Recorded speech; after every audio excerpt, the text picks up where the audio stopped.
never ceases to amaze me when I come across people of color, different ethnic groups who are unbelievers, because they are the main ones who talk me down, who insult me, saying that I'm enslaved by the white man and I am a slave to a white man's religion.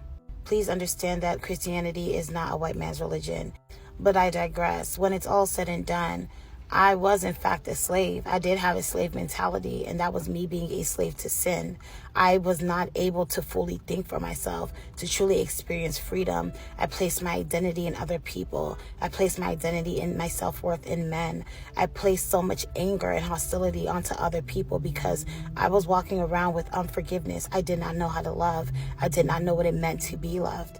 And so when I came to Jesus Christ, that's when, for the first time in my life, I truly experienced what it felt like to be loved, what it felt like to be forgiven. And I wanted to be able to forgive people the same way I'd been forgiven.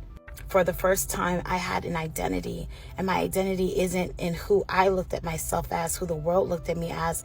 It was the way God looked at me. For the first time, I was able to set boundaries because I knew what, as a child of God, I should be willing to accept for myself. For the first time, I was able to give fully, wholly, and pour into the very people who have hurt me and never apologized for it. For the first time, I learned what it meant to tame my tongue in the midst of individuals wishing death upon me, saying the worst things to me, and still wishing good for them, blessings to befall them. And so when we talk about a slave mentality, the only slave mentality that a person has is in sin. But out of all these things, the most important one is the free gift of salvation. Because God is a just God, and because He is just, He would be right in punishing me for the things I've done, the thoughts I've had, the actions I've taken, the words I've spoke, the people I've hurt. But God said that I would be saved simply if I believe in Him. There is complete and utter freedom in Jesus Christ, and I just wish that everyone could experience it. It's not a cult, for me at least.